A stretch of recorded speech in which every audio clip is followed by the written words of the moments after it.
3 anni sono passati da quando Icaro è precipitato nel mare, che ora porta il suo nome. 3 anni da quando Dedalo ha sepolto suo figlio su una spiaggia deserta e ha giurato di non costruire più nulla inseguendo le follie dei potenti.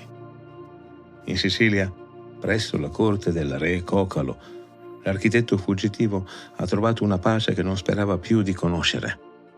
Sotto il falso nome di Talo, scelto per portare con sé la memoria del nipote che un tempo ha ucciso, è diventato il consigliere più fidato del re siciliano. Nei giardini reali di Camico alza gli occhi al cielo e ringrazia in cor suo gli dèi di avergli concesso di giungere finalmente a vivere sereno.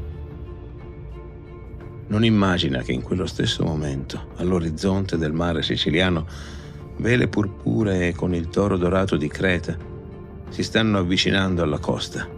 Minosse, il re dei mari, è arrivato per la sua ultima caccia.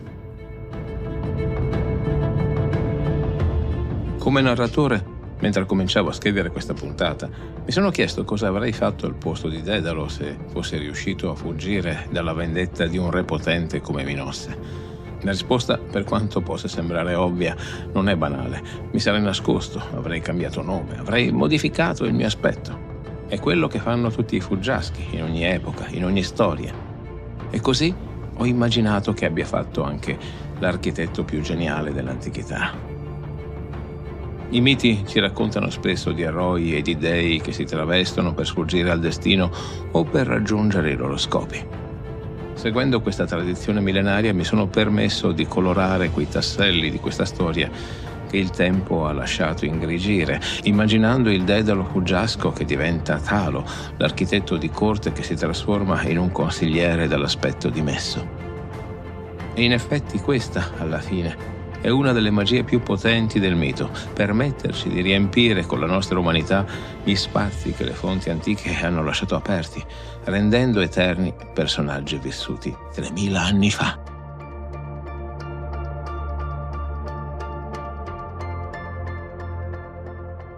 Grazie agli amici su TP che amano questo podcast. Giacomo, Sisifo Felice, Fabio dall'Inghilterra, Francesco, Carolina e Circe. Grazie anche a Dalila e a Vivi e Pete. Grazie ad Alessandro, Joele, Jimbo, Maria Chiara, Mirko, Jorge da Boston, Salvatore, Alessio e Vanessa. E infine ad Alessia, Raul, Chiara Miriam. Diventa anche tu parte di questa avventura. Supporta questo podcast andando su TP usando il link in descrizione.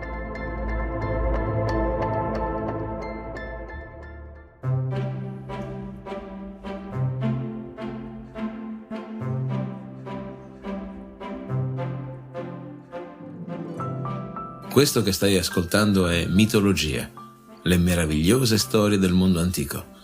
Sono Alessandro Gelain, insegnante di filosofia, psicologia e scienze umane. Se vorrai stare in mia compagnia, ti offrirò le storie più interessanti della mitologia greca e romana. Il mito ha ancora molto da insegnarci e talvolta, come uno specchio, è capace di mostrare meglio a noi stessi quello che siamo. Puntata numero 236, episodio 8. L'ultima caccia, la morte di Minosse.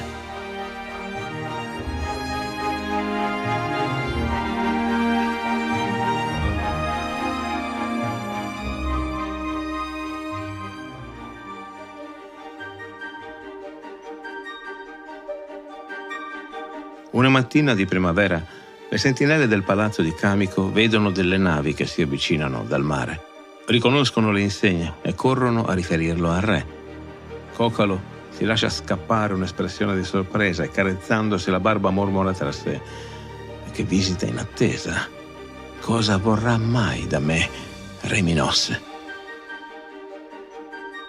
Nelle acque turchesi del Mediterraneo solca le onde una piccola flotta come non se ne vedevano da anni.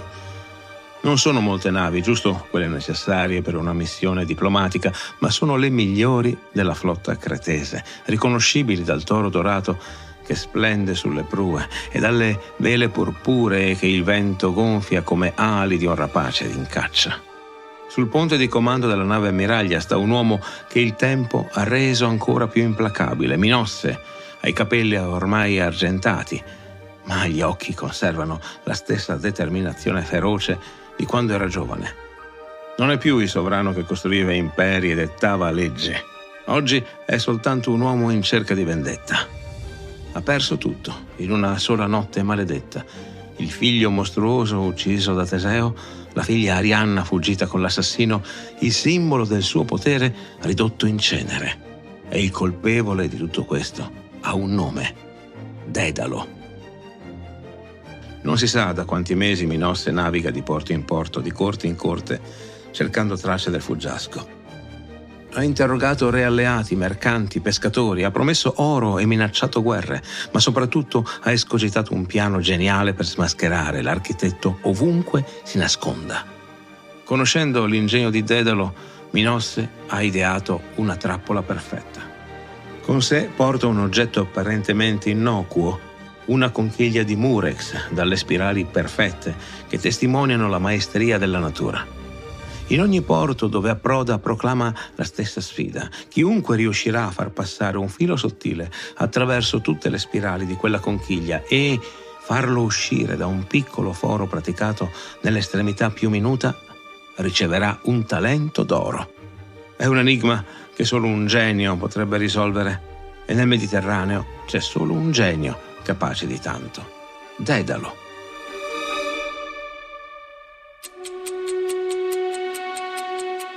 Porto dopo porto, corte dopo corte, la conchiglia rimane inviolata.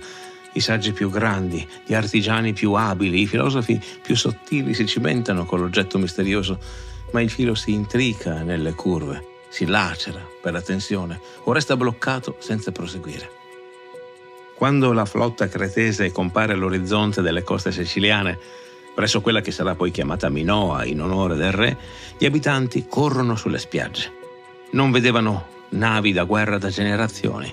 Re Cocalo accoglie l'illustre ospite con tutti gli onori dovuti al più potente sovrano del mare. Minosse è cortese, quasi affabile. Non parla di guerre o tributi, chiede solo ospitalità per qualche giorno e l'occasione di proporre un piccolo indovinello ai saggi della corte siciliana. Estrae la conchiglia e spiega la sfida. I sapienti di Cocalo si cimentano per ore, ma la conchiglia rimane intatta. Il filo, come al solito, si aggroviglia, si spezza o si ammassa. Minosse sorride, paziente, e sa che prima o poi riuscirà a pescare il pesce più grande. È al tramonto del secondo giorno che Cocalo si presenta con la conchiglia risolta. Il filo attraversa perfettamente ogni spirale ed emerge dall'estremità forata come se avesse trovato una strada segreta nell'impossibile. Minosse esclama la sua ammirazione, ma quando chiede come sia stato possibile, Cocalo sorride misterioso. Un suo consigliere, spiega, ha usato un trucco geniale. Ha legato un filo sottilissimo a una formica, ha posto una goccia di miele all'uscita della conchiglia e ha lasciato che l'insetto seguisse l'odore attraverso le spirali. La formica ha fatto quello che nessuna mano umana poteva fare. Ha trovato la strada in quelle spirali intricate. Il volto di Minosse si illumina di una soddisfazione terribile. Solo un genio poteva pensare a una soluzione così semplice e al tempo stesso impossibile. Solo Dedalo. Quando il re di Creta chiede chi abbia risolto l'enigma così brillantemente, Cocalo realizza quanto sia inverosimile che un re potente come Minosse viaggi con guardie armate per la curiosità di risolvere un semplice giochetto. Risponde perciò con cautela che si tratta, come ha già detto, di un suo consigliere. Minosse insiste, vuole vedere questo consigliere e Cocalo si ritrova a condurre Minosse su una terrazza che domina i giardini del palazzo. Gli indica un uomo in lontananza, spiegando che è quello il consigliere che ha risolto l'enigma. Quello è Talo, il mio fidato consigliere. Minosse osserva quella figura calva, dal viso glabro e smunto. Nulla a che vedere con il Dedalo che ricorda, capelli folti, barba curata, l'aspetto aristocratico dell'artista di corte. Scuote la testa, deluso. Non può essere lui. Sta per voltarsi quando l'uomo, studiando le proporzioni di una fontana, alza le mani e inizia a disegnare nell'aria delle linee geometriche, a misurare angoli invisibili, a calcolare proporzioni con quella precisione che Minosse ha visto 1000 volte negli anni trascorsi a Cnosso. Il sangue del re di Creta si gela. Quelle mani, quel gesto. Minosse sussurra tra sé che solo un uomo al mondo muove le mani così quando progetta.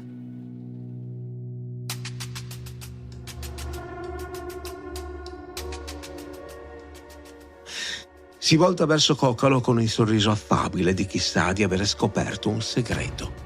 Il suo caro amico gli sta nascondendo qualcosa.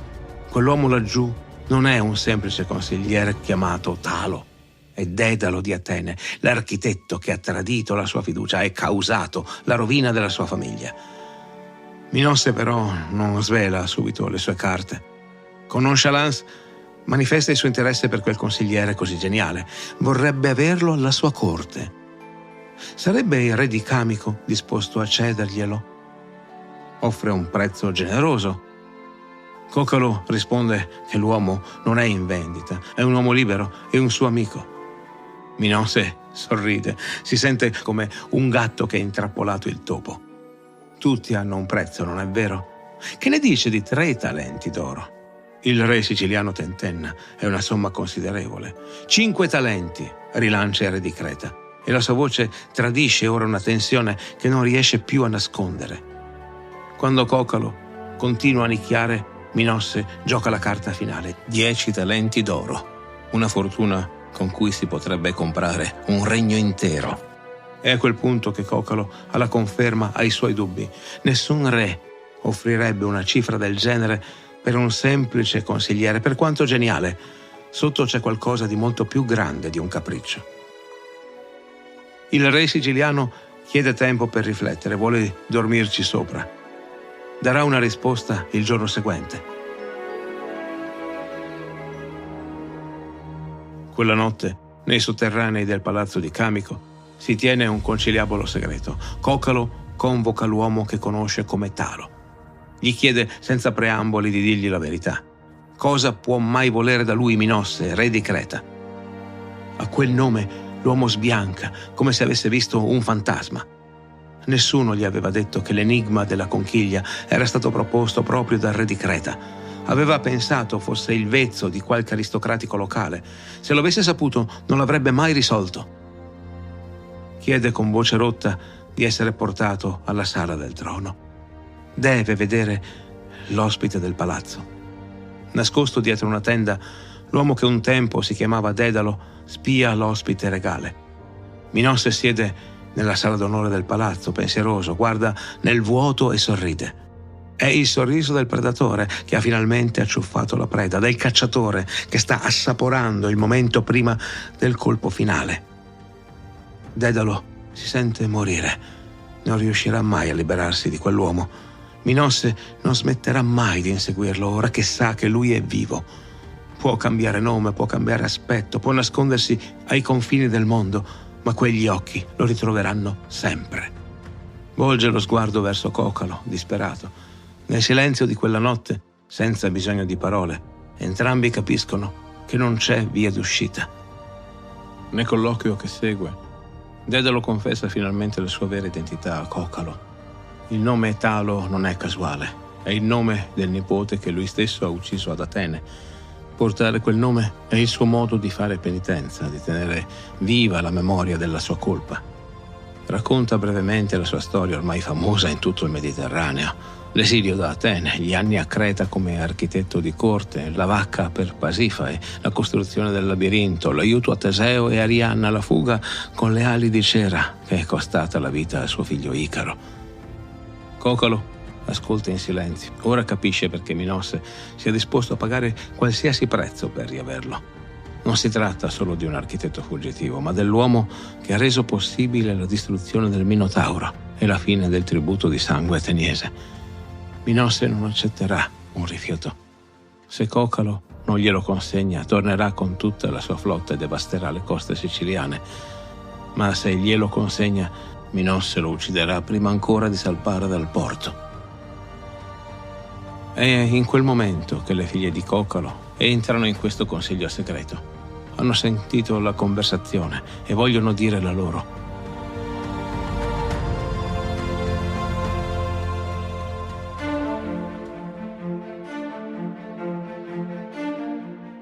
Quell'uomo ha fatto più per loro in quegli anni di quanto molti cortigiani abbiano fatto in una vita. Ha insegnato loro l'arte, la bellezza, la precisione. Ha reso il loro palazzo il più bello della Sicilia. E poi hanno visto come Minosse guarda le donne. Conoscono le storie sui suoi tradimenti, sulla violenza verso chi gli resiste. Dedalo osserva queste giovani donne che si stanno offrendo di aiutarlo e si sente improvvisamente molto vecchio, ma sa anche che non c'è alternativa. Prende a parlare, la sua voce è appena un sussurro e tutti si sporgono per sentire. Minosse lo vuole vivo per poterlo torturare personalmente, ma se il re di Creta trovasse la morte accidentalmente qui, in un territorio amico di Creta, i problemi di tutti svanirebbero. Il piano che segue è semplice e terribile. Il giorno dopo offriranno a Minosse i bagni nei locali che Dedalo ha costruito per la famiglia reale. Sono la meraviglia di quel palazzo, acque calde che sgorgano dalle viscere della terra, incanalate in vasche meravigliose, vapori che rilassano il corpo e lo spirito. Nessun re potrebbe rifiutare. Le figlie di Cocalo lo serviranno, come vuole il costume dell'ospitalità.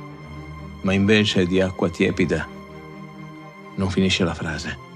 Non ce n'è bisogno. L'alba del giorno successivo trova Minosse impaziente, come un leone in gabbia. Ha dormito poco, tormentato da sogni dove Dedalo fuggiva sempre, trasformandosi in uccello o dissolvendosi nell'aria come fumo. Cocalo lo riceve con un sorriso che ben nasconde l'angoscia di una notte insonne.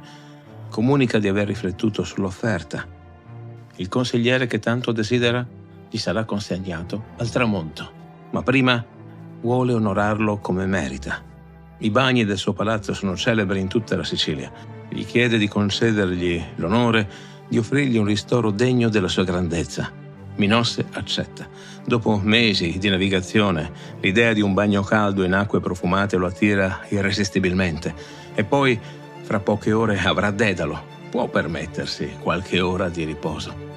I bagni di Camico sono davvero una meraviglia. Dedalo ha costruito una grande vasca di marmo bianco, alimentata da sorgenti calde che sgorgano dalla roccia vulcanica. L'acqua scorre in continuazione, miscelandosi con quella fredda e mantenendo sempre una temperatura perfetta.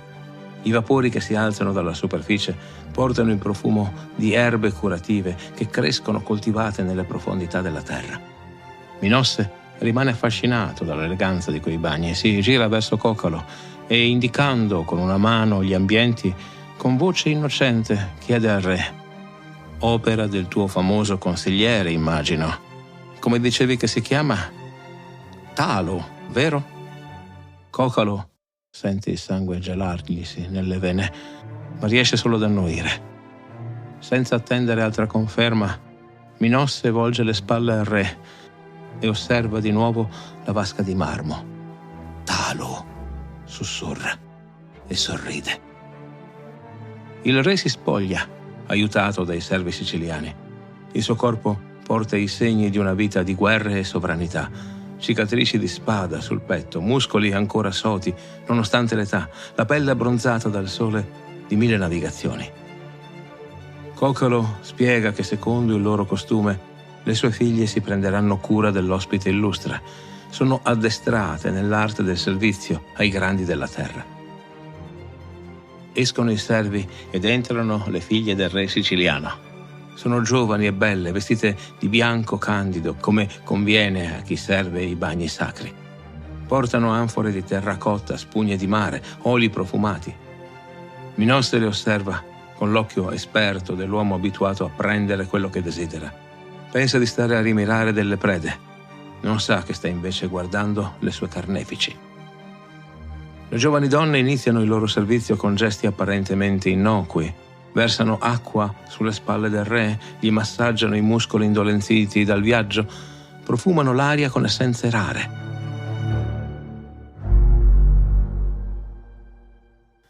Minosse si rilassa, lasciandosi cullare da quelle cure premurosissime. È quando sta per addormentarsi che le cose cambiano. Una delle ragazze, la più grande, fa un gesto impercettibile alle sorelle. L'acqua che versano ora non è più tiepida come quella che scorre normalmente nelle vasche, è bollente, attinta direttamente dalle sorgenti più profonde. Minosse non ha il tempo di capire cosa sta accadendo. Il dolore lo colpisce all'improvviso, mentre l'acqua bollente gli ustiona il corpo. Cerca di alzarsi, di gridare, ma non ha appoggio e le mani ferme delle sorelle gli tengono salde alle spalle, spingendo la sua testa sott'acqua. I suoi ultimi pensieri, prima che il buio lo travolga, vanno a Dedalo. Anche nell'ultimo momento, l'architetto maledetto riesce a beffarlo. Persino da lontano, persino nascosto, le sue invenzioni lo raggiungono e lo distruggono. Il dominatore dei mari muore nell'acqua, per mano di donne, vittima dell'ingegno dell'uomo che aveva sperato di torturare. Quando tutto è finito, le figlie di Cocalo guardano il corpo immobile del re cretese. Non c'è trionfo nei loro occhi, solo la triste e muta consapevolezza di chi ha dovuto violare le leggi sacre dell'ospitalità per proteggere chi ama. Cocalo, chiamato dalle guardie allertate dal trambusto, trova le figlie che piangono accanto alla vasca dove galleggia il cadavere di Minosse. Una di loro sussurra che forse il re è scivolato e deve aver battuto la testa. Loro non se ne sono accorte. Sembrava calmo e rilassato, come se meditasse sott'acqua. Quando hanno capito che qualcosa non andava, hanno cercato di aiutarlo, ma non c'è stato nulla da fare. È la versione che verrà riferita ai soldati cretesi. Un tragico incidente. Il loro re, stanco del viaggio, ha avuto un malore nei bagni. Le figlie del re siciliano hanno fatto tutto il possibile per salvarlo. I cretesi non ci credono, ma non possono dimostrare nulla. E in fondo si convincono tra loro: il re era da solo con 4 giovani fanciulle. Nessun uomo è entrato nei bagni mentre loro erano di guardia. Un peccato che quelle sciocche donne non si siano accorte in tempo del malore del re. E soprattutto, senza Minosse, non hanno più una missione. Alcuni decidono di rimanere in Sicilia, altri tentano di tornare a Creta, ma secondo Erodoto naufragano durante il viaggio. Secondo Diodoro Siculo, i soldati cretesi chiedono di poter seppellire solennemente il loro sovrano. Costruiscono una tomba a 2 livelli. Nella parte sotterranea depongono le ossa di Minosse e in quella superiore edificano un tempio dedicato ad Afrodite, come per purificare quel luogo di morte con la benevolenza della dea dell'amore.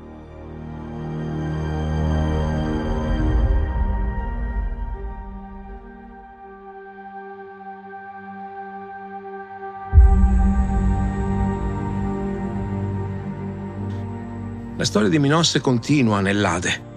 Come ci racconta Virgilio nell'Eneide, quando l'anima del re cretese raggiunge i campi dell'oltretomba, trova ad aspettarlo Eaco e Radamanto. Insieme a loro diventa uno dei 3 giudici dei morti. È una metamorfosi simbolica profonda. Il sovrano che in vita era stato severo ma sostanzialmente giusto con i suoi sudditi, pur diventando spietato con i nemici, nell'Ade diventa il giudice perfetto, equo con tutti, senza distinzioni tra amici e nemici. Come scrive Virgilio: Quesitor Minos urna movet. Minosse giudice muove l'urna del destino. Nell'Ade Minosse trova la sua vera natura. Un legislatore che serve la giustizia pura, un sovrano che ha finalmente superato le passioni terrene. La sua severità, che in vita poteva trasformarsi in crudeltà verso gli avversari, nell'oltretomba diventa la virtù perfetta del giudice imparziale. E Dedalo? L'architetto vive ancora alcuni anni nella corte siciliana, protetto dalla gratitudine di Cocalo e dall'affetto delle sue figlie. Ma il peso della morte di Minosse, aggiunto a quello di Icaro, lo fa invecchiare rapidamente. Non costruisce più labirinti, quell'arte, come ben sai, l'ha seppellita con suo figlio, ma dedica le sue ultime forze a opere di pace, templi, teatri, giardini.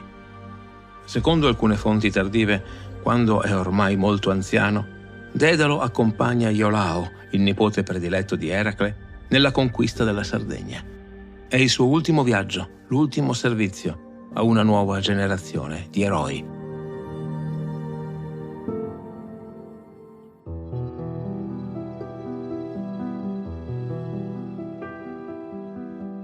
Così si chiude la saga di Creta e tutti i fili si riannodano in un disegno complesso che attraversa generazioni. Questa storia inizia con Zeus che emerge dal mare sotto forma di toro bianco per rapire Europa e si conclude con Minosse che muore nell'acqua bollente per mano di 4 giovani donne. Dal mare al mare, dal toro divino alla morte purificatrice, il cerchio si compie. L'elemento dell'acqua attraversa tutta la narrazione come un fiume sotterraneo. È il mare che porta Zeus toro verso Europa. È l'acqua intorno a Creta che diventa il regno di Minosse. È il mare che crea il toro bianco inviato da Poseidone. È sempre il mare che inghiotte Icaro durante la fuga e che diventa la strada per l'esilio di Dedalo e che trasporta la flotta di vendetta di Minosse. E infine è l'acqua bollente dei bagni siciliani che chiude per sempre gli occhi del re di Creta. L'acqua che culla è l'acqua che uccide, l'acqua che libera è l'acqua che imprigiona. Il toro, simbolo di forza selvaggia e passione incontrollata, percorre anch'esso tutta la saga in forme diverse. Dal toro Zeus che genera la stirpe regale, al toro bianco che scatena la follia di Pasifae, dal Minotauro che incarna il mostro da contenere, al toro dorato sulle vele di Minosse. Ogni volta il toro rappresenta una forza che sconvolge l'ordine, che rompe gli equilibri, che chiede un prezzo terribile a chi osa sfidarlo. Anche il toro divino di Poseidone incontra il suo destino finale. Dopo aver generato il Minotauro, l'animale impazzisce e devasta Creta finché Eracle non lo cattura come settima delle sue fatiche, portandolo da Euristeo. Liberato, raggiunge Maratona dove Teseo, lo stesso eroe che uccise il Minotauro, lo sottomette definitivamente, sacrificandolo ad Apollo. Così il toro che generò il mostro chiude il cerchio sotto la lama dell'eroe che il mostro sconfisse. Il tema della vendetta poi si intreccia con quello del tradimento in una spirale senza fine. Poseidone si vendica di Minosse scatenando la passione di Pasifae. Pasifae tradisce il marito con il toro. Minosse si vendica degli ateniesi imponendo il tributo di sangue. Arianna tradisce la famiglia per amore. Teseo tradisce Arianna abbandonandola. Dedalo tradisce Minosse, aiutando gli amanti. Minosse si vendica imprigionando Dedalo. Dedalo si vendica fuggendo. Le figlie di Cocalo spezzano il ciclo. Non tradiscono per vendetta personale, ma proteggono Dedalo, uccidendo Minosse. Ogni tradimento genera una vendetta, ogni vendetta un nuovo tradimento, in un ciclo che si spezza solo quando tutti i protagonisti hanno pagato il loro debito. Il labirinto stesso, l'opera più famosa di tutta la saga, diventa metafora di queste prigioni che gli uomini costruiscono per se stessi e per gli altri. Minosse crede di imprigionare solo il Minotauro, ma imprigiona anche se stesso e il suo peccato con lui. Dedalo progetta il labirinto per contenere il mostro, ma finisce per rimanervi prigioniero. Arianna, che conosce il segreto per uscirne, si perde nei meandri del labirinto dei suoi sentimenti. Forse la vera lezione di questa saga non sta nella punizione dei colpevoli o nel trionfo dei giusti. Sta nella consapevolezza che ogni potere, per quanto grande, ha i suoi limiti, che ogni creazione umana, per quanto geniale, può trasformarsi in una trappola, che ogni passione, per quanto sublime, può generare mostri, che ogni vendetta, per quanto giustificata, può diventare autodistruttiva. Le storie vere non finiscono mai. Continuano a vivere ogni volta che qualcuno si riconosce nel tradimento di Arianna, nella caduta di Icaro, nella solitudine del Minotauro, nella vendetta di Minosse, nel genio tormentato di Dedalo. Perché questi non sono solo personaggi di 3000 anni fa, sono archetipi eterni dell'animo umano. Arianna, Pasifae, Icaro, il Minotauro, Minosse e Dedalo siamo noi.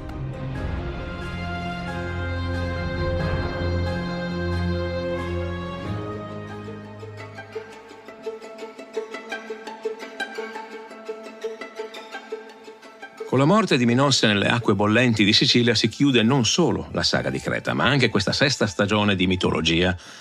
È stato un viaggio straordinario attraverso palazzi regali e labirinti di pietra, tra dei che si trasformano in tori e uomini che imparano a volare, seguendo le tracce di passioni distruttive e vendette che attraversano generazioni. Ora è tempo di una pausa. L'estate ci attende con i suoi ritmi diversi, le sue serate più lunghe, quei momenti di riflessione che solo i mesi caldi sanno regalare. Se anche per te è un periodo di stacco, ti auguro di trascorrere questi giorni in totale relax, magari con un buon libro di storia antica o di mitologia tra le mani, o semplicemente concedendoti il piacere di riflettere sulle storie che abbiamo condiviso. Prenditi il tempo che meriti per ricaricare le energie, per goderti le cose belle che la vita ti offre. A settembre torneremo insieme con la 7ª stagione di mitologia. Ti aspettano nuove storie incredibili, nuovi eroi e nuovi conflitti, nuovi viaggi attraverso terre lontane e regni perduti. Il mondo del mito è vasto quanto la storia umana e abbiamo ancora così tante avventure da esplorare insieme. Non mancare all'appuntamento, le storie più affascinanti, come si dice, devono ancora essere raccontate e non vedo l'ora di condividerle con te. Buona estate, a presto!